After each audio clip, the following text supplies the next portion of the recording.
দুইজন দুই পথে গন্তব্যের দিকে এগিয়ে যেতে থাকি। তারপর আমি আগে পৌঁছে গেলাম সেই শিমুল গাছের নিচে। গুহাটি দেখতে পাই, খুব সহজেই গুহার মধ্যে প্রবেশ করি। গুহার মধ্যে একটু অন্ধকার থাকায় একটু ভয় লাগছিল। তারপর ফোনে লাইট জ্বালিয়ে গুহার ভিতর ভিডিও শুরু করি।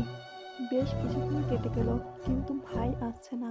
তাই গুহা থেকে বাইরে চলে আসি। বাইরে এসে দেখি ভাইয়ের ভিডিও করার ব্যাগ এবং স্ট্যান্ড পাশে পড়ে আসছে। আমি ভাবলাম ভাই হয়তো এইখানে এসে এটা রেখে বাইক সারার জন্য দোকানে গেছে।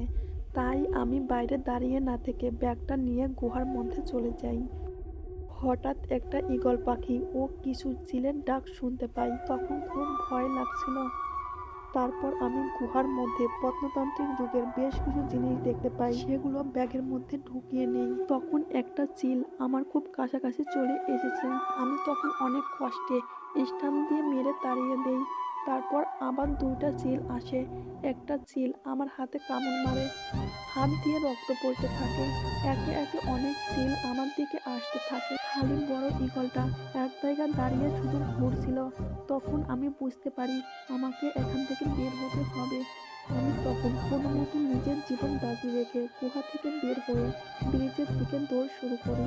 তখন ওই বড় ঈগলটি আমার পিছু নেয়, যেন বিনা অনুমতিতে তার গুহায় প্রবেশ করেছি। কিন্তু আশ্চর্য হলাম ব্রিজের দিকে তাকিয়ে অনেক মানুষের ভিড় বেঁধে গেছে।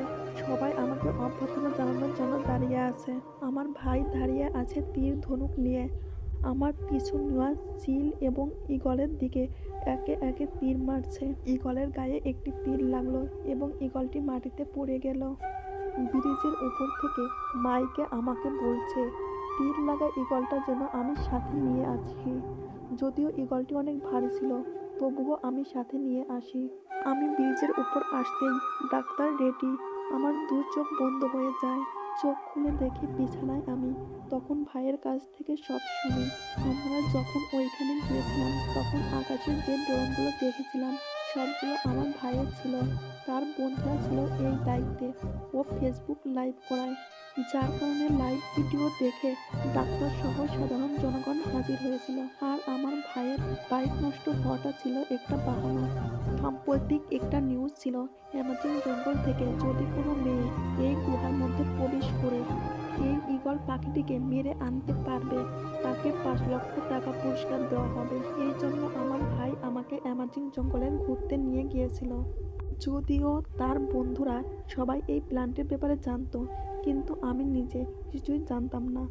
অবশেষে আমরা সবাই মিলে ঈগল পাখিটি নিয়ে 5 লক্ষ টাকা পুরস্কার নিয়ে আমাদের সাহসিকতা দেখিয়ে ও বুদ্ধিমত্তার পরিচয় দিয়ে আমাদের পিকনিককে আরও আনন্দদায়ক করে অ্যামাজন জঙ্গল থেকে বিদায় নিই। গল্পটি সম্পূর্ণই কাল্পনিক। আশা করি আপনাদের সবাইকে গল্পটি ভালো লেগেছে। আপনারা যারা গল্প শুনতে ভালোবাসেন তারা অবশ্যই আমার চ্যানেলটিকে সাবস্ক্রাইব করবেন। পরবর্তীতে আরও ভালো ভালো গল্প নিয়ে আপনাদের সামনে হাজির হব। সবাইকে খোদা হাফেজ।